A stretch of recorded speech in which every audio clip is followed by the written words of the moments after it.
Hello everyone. आज मैं geometry लेके आया हूँ और ज्योमेट्री बहुत ज़बरदस्त क्लास लेके आया हूँ। आज मैं ज्योमेट्री सिखाऊंगा आपको और ज्योमेट्री बिना पेन उठाए लगाना मैं सिखा दूंगा। तो पेन की भी ज़रूरत नहीं है, बस देखना है और आंसर लगाना है। तो चलें शुरुआत करते हैं। आज की क्लास पहली क्लास है ज्योमेट्री की और इस क्लास में हम आपको सिखाएंगे कि बिना पेन उठाए कैसे सवाल को लगाना है। बस आप अंत तक बने रहें और देखें। चलें शुरुआत। हाँ तो चलिए आज ज्योमेट्री पढ़ने वाले हैं और ज्योमेट्री में हम आपको सिखाएंगे बिना पेन उठाए कैसे लगाना है। पहले आप अच्छे से समझ लें क्वेश्चन को लगाना कैसे है। तो एक चीज़ हम सब लोग जानते हैं, त्रिभुज। त्रिभुज तो हम लोग जानते ही हैं कैसा होता है, 3 भुजाओं का होता है। अगर ये त्रिभुज है, ध्यान से देखिएगा, ये त्रिभुज है और एक बात हम लोग जानते हैं, त्रिभुज के तीनों कोणों का मान कितना होता है, 180 होता है। मतलब किसी को भी जितना भी हो, 60 हो 70 हो, कैसे बने, लेकिन तीनों को जोड़ने पर 180 आना चाहिए, है ना। इसका मान, इसका मान, इसका मान कितना आना चाहिए, 180 आना चाहिए। चलिए इस चीज़ को हम लोग जानते हैं।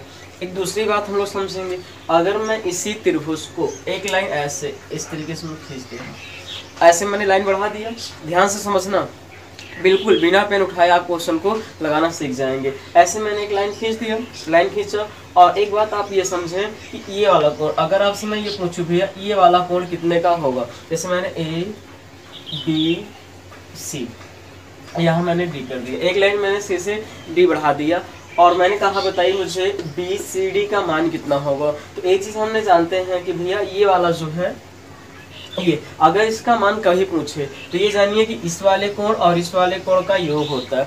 इस वाले कोण का मान यहाँ होता है। इस चीज़ को आपको माइंड में रखना है। अगर मैं मान लेता हूँ ये स्मॉल है और ये मान लिया मैंने स्मॉल बी, इन दोनों का मान ये वाला होगा, अर्थात a प्लस बी का मान होगा। स्मॉल ए स्मॉल बी अगर मैं दोनों को जोड़ देता हूँ तो इसका मान क्या हो जाएगा, इसका ये हो जाएगा। अगर मैं इसी चीज़ को यहाँ पर इस तरीके से बढ़ा देता हूँ, ऐसे मैंने बढ़ा दिया, मैंने कर दिया ई, इसका मान क्या रख दिया ई।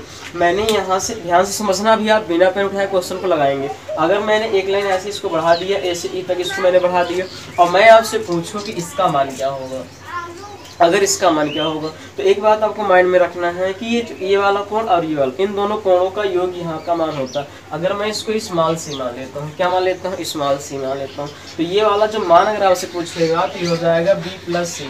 मतलब इन दोनों कोणों का योग क्या होता है, इसका मान होता है। अगर मैं ऐसे यहाँ इसको बढ़ा लेता हूँ, है ना, मैंने कर दिया पी, बीपी कर लिया, है ना, ब्लड प्रेशर नहीं कह रहा हूँ, बी से पी तक मैंने बढ़ा लिया। और अगर इसका मान मैं पूछूँ आपसे, बताएं मुझे कि इसका मान क्या हो जाएगा। मैं आपसे कहूँ पी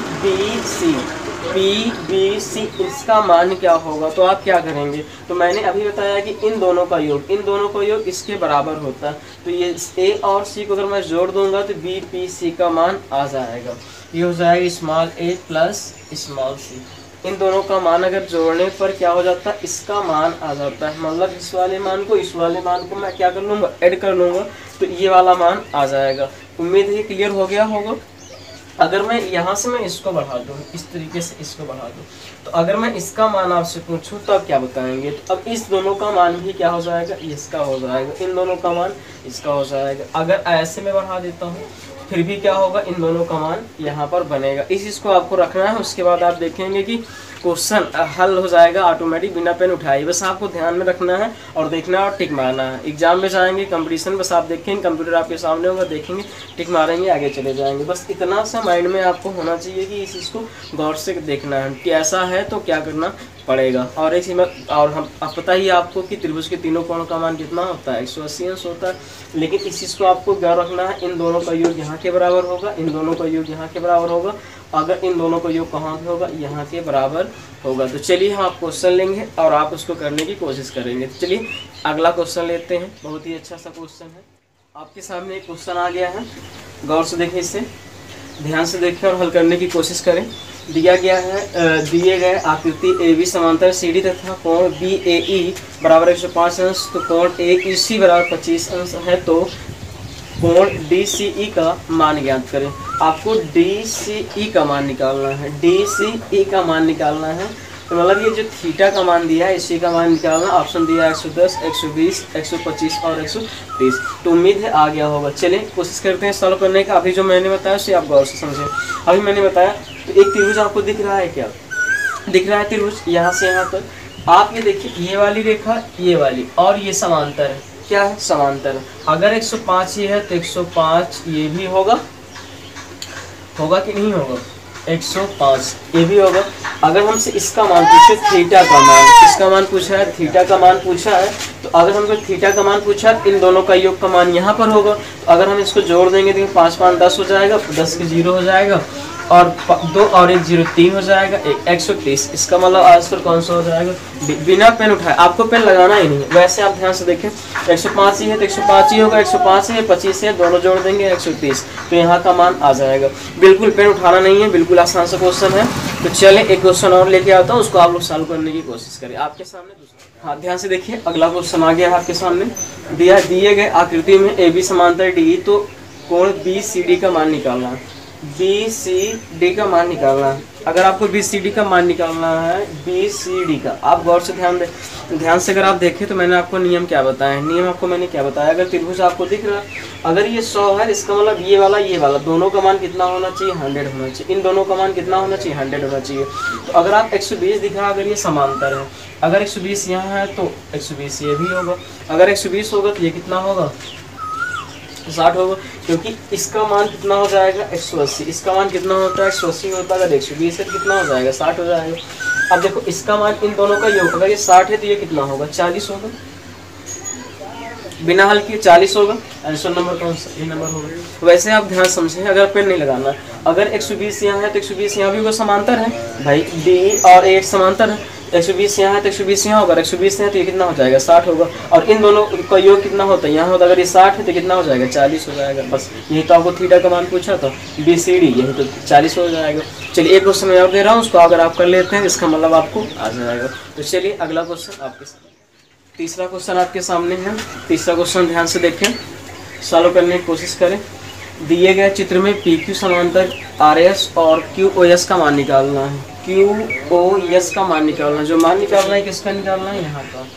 अगर मान आपको यहाँ का निकालना है, थीटा का मान निकालना है, तो आपको ऑप्शन में दिया गया है 15, 16, 14 और 40। तो मैंने आपको तरीका क्या बताया, मैंने आपको यही तरीका बताया है कि अगर 120 है 130 है, अगर आप थोड़ा सा एक लाइन यहाँ खींच लें ऐसे, अगर एक त्रिभुज बन गया क्या, अगर एक लाइन ड्रा प्रेस कर ले, रेखा गणित पड़ रहा है, रेखा तो रेखा आपको खींचना ही है। अगर मैंने इतना खींच लिया, अब ये त्रिभुज बन गया क्या, अगर ये त्रिभुज बन गया 120 यहाँ है तो 120 यहाँ पर भी होगा, समांतर है, ये कितना हो जाएगा 120। अगर 120 हो गया, इन दोनों कोणों का योग कहाँ का मान, यहाँ का होता है। अगर 130 है, अगर 120 है, अगर हम दोनों को घटा देंगे 120 में से, अगर 130 में से 120 घटा देंगे कितना बचेगा 10।